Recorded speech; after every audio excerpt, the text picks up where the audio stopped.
I'm going to try and give you some pointers because I find lots of students get stuck just beginning to write. I mean, I do it myself sometimes as well when I'm starting with something new and I've got a lot of information. So sometimes it's really difficult to know where to start or just how to start writing.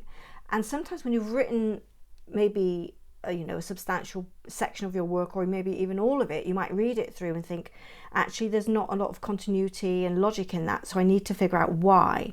So this presentation is about how to construct a paragraph in a kind of an ideal way. I wouldn't recommend you do it for every single paragraph, and it would be hard work to think about your work in this way all the time. But when you're really stuck for how to get started, this can be really helpful. And also when you're reading and checking your work through to make sure it follows and flows properly, then I think this is another way of just, giving it a test before you sort of hand your work in. So this is the paragraph template and the paragraph checker. So paragraphs generally have three parts. They have a first or an introductory sentence. They have a main body or content, which is the point the paragraph is trying to make. And then they have a concluding sentence. And each of these three parts performs a slightly different function. So the first sentence is an introduction. That is, it tells the reader what this paragraph is about. So often it's quite general and often quite short. And or it links to the previous paragraph in some way. So it might be continuing a theme that has been covered in the previous paragraph, but it's looking at it from either an additional point of view or adding more material. But it's a slight change of thought, which is why you would create a new paragraph. So the first sentence is an introduction. It tells us what the paragraph is about, and it often provides a link to the previous paragraph. So you've got that continuity. So here's an example. I wanted to give you an example from a medical journal. So here's the Journal of Anesthesiology, an American journal. Obviously we can tell by the way they spell anesthesiology. And the paper is about fatigue in anesthesiology. So basically anaesthetists work very long hours and they often suffer from fatigue, and this can create problems in terms of their performance and in terms of their safety. So this paper is really reviewing that material. So here is a paragraph, which is, I think, the second paragraph in the paper. So it's actually, part of the background, the introductory part of the paper. And here I've got the first sentence I've highlighted in red, and I've also quoted it on the left-hand side here. So here's the first sentence here, recently. It starts here, recently. So recently, patient safety has taken centre stage in healthcare. So here we immediately know that this paragraph is talking about how patient safety has become more of a focus. And the rest of the paragraph is really explaining how that has happened, or the way in which that has happened.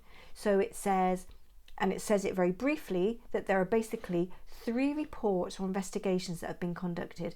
And I've highlighted those in blue as the reports. So to Eris Human, the Quality Interagency Coordination Task Force, and the Agency for Healthcare Research and Quality. So these are the ways in which patient safety has recently taken centre stage in healthcare. So we've got the introductory first sentence, which tells us what the paragraph is about, and then the content, which justifies that that introduction, or is giving us the detail of what the first sentence is really pointing to. Okay, so let's look at the next paragraph and see how the authors do really pretty much the same thing. So here we've got the first sentence in the next paragraph. There is evidence that the issue of fatigue in healthcare is coming to prominence on a national level. So you can see how this is sort of developing the point from the first paragraph. The first paragraph was about how patient safety is taking centre stage. Now it's saying it's not only taking centre stage, but it's actually being recognised at the national level. So it's taking on greater importance in that respect as well.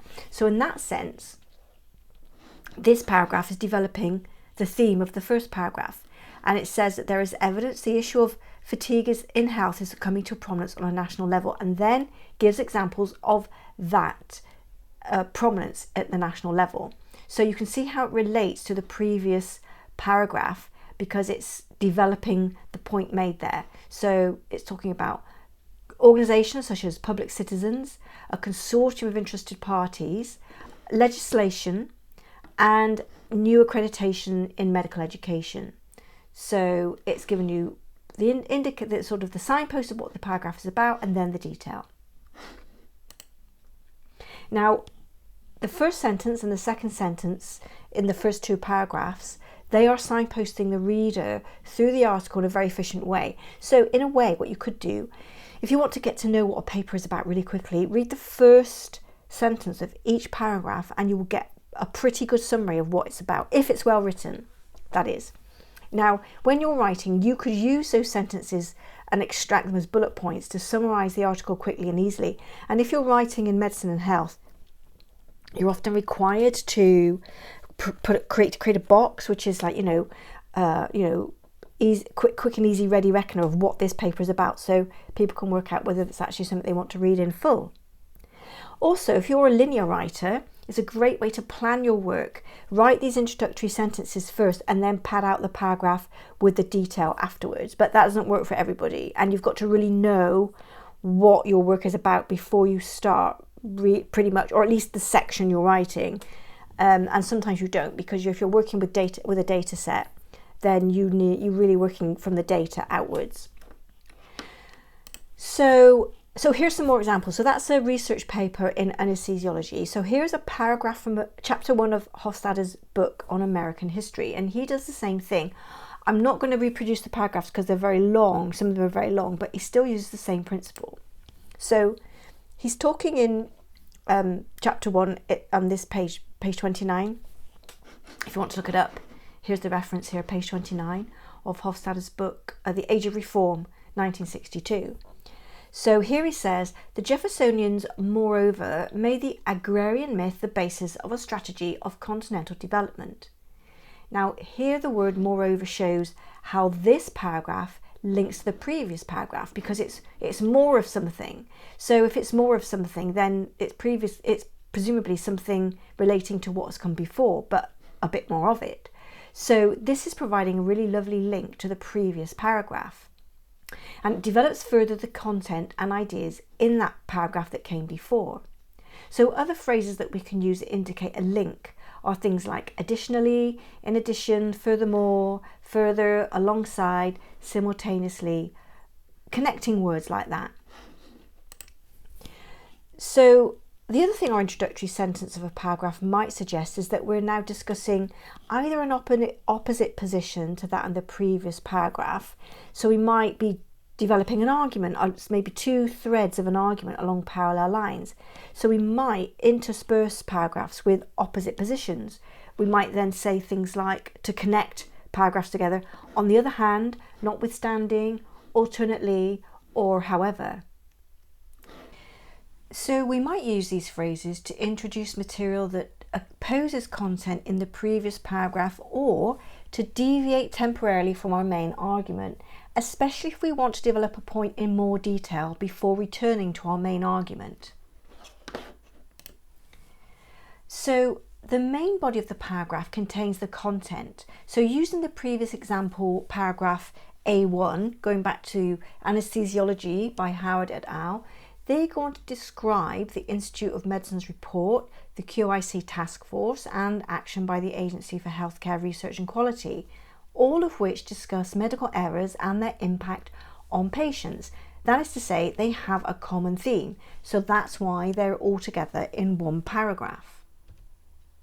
The second paragraph of Howard et al. That is highlighted earlier, there they go on to describe the national organisations and regulations that all aim to address the issue of physician fatigue. So again, all of the content in that paragraph centres around the notion of physician fatigue. So that's why all that information is in one paragraph. Again, going back to the previous example of the book, which is Hofstadter's work on American history, paragraph B, he then goes on to write about the expectations of the yeoman, Jefferson's first inaugural address, the establishment of small farms, the Homestead Act, and how all of this was sort of frustrated or stymied by commercial realities. So that's the content of that paragraph. So finally, the concluding sentence. Now, this isn't always the case, because sometimes, or even often, a paragraph will have just the introductory sentence and then the content, and then the next paragraph will have more content, but it often will introduce the next section of content in a summary form, as I've just shown you in the previous slides.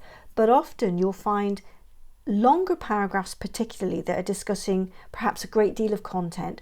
Often the final sentence will be drawing some kind of short conclusion, and it often summarizes the paragraph in a brief way, or it tells us of an outcome, or it explains to us what it all adds up to.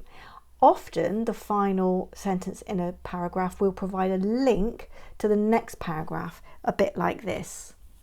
So going back to the first paragraph of A, which is Howard et al., their concluding sentence does this in the first paragraph by explicitly linking medical error to fatigue. So the first paragraph talks about medical error, the second paragraph talks about fatigue.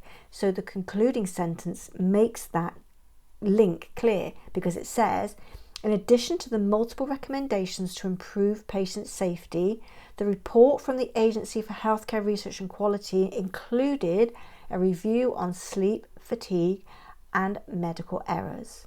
So it's linking medical error and fatigue. In the second paragraph that we've discussed on the previous slides of Howard et al., their concluding sentence tells us of an outcome. So it talks about the recent Accreditation Council's decision to accredit Organisation for Residency Training, and it says it's approved a common programme for resident duty and rest hours that will take effect in July 2003. Now, that's basically explaining to us what that all adds up to. It's not leaving the reader to work it out for themselves, or why it matters, or what's happened as a result of it. It actually links all those things together and says, here's an outcome from the new focus on physician fatigue and medical error. Again, using Hofstadter's work, paragraph B, the book on American history, he does use a concluding sentence which tells us what it all adds up to and links to what comes next, because he uses the phrase, as we shall see. Now again, Hofstadter's book is different to the paper because he's using much longer paragraphs. Each one's got a lot more content in, so I think that the onus is on him to write concluding sentences a little bit more frequently so that the reader can keep up with what he's trying to say, because he's dealing with an awful lot of content. So the last sentence of this paragraph that we're discussing of Hofstadter's work says, the failure of the Homestead Act to enact by statute the fee simple empire was, as we shall see, one of the original sources of populist grievances, and one of the central points at which the agrarian myth was overrun by the commercial realities. Now, it doesn't matter that we don't perhaps understand this because we're taking it out of context. It doesn't really matter what it means. But what the point we're trying to make is that here, Hofstadter is trying to show what the failure of the Homestead Act actually added up to, what it meant, what it actually, led to as a result. So in the next paragraph, Hofstadter says, above all, however, the myth was powerful because the United States in the first half of the 19th century consisted predominantly of literate and politically enfranchised farmers. Now here Hofstadter does something slightly different. He signals a deviation from the general story by using the phrase above all, i.e. above the general argument, or of primary importance, or the main theme, or the main thing to take away from this chapter, or from these few paragraphs. So by using the phrase above all, he's signalling a really important point. But he also uses the phrase however, or the word however, to show that really this is kind of a side point, albeit an important one, from the general argument so far. So we still maintain that sense of coherence and continuity, even though he's kind of gone off on a little bit of a tangent. So to summarise paragraph building, the first sentence introduces the topic or a new point, and or it links to the previous paragraph. The main body is the content. It informs, it presents evidence and the arguments. It gives us the information we need. And the concluding sentence, when there is one, it either summarizes, or it presents an outcome, or it shows us what it all adds up to, or it links as well to the next paragraph. So when your concluding sentence doesn't link to the next paragraph in any way, and it's probably time for a new section or a new subheading. So I hope that's helpful, and it's time for you to try it out with your own work. Good luck.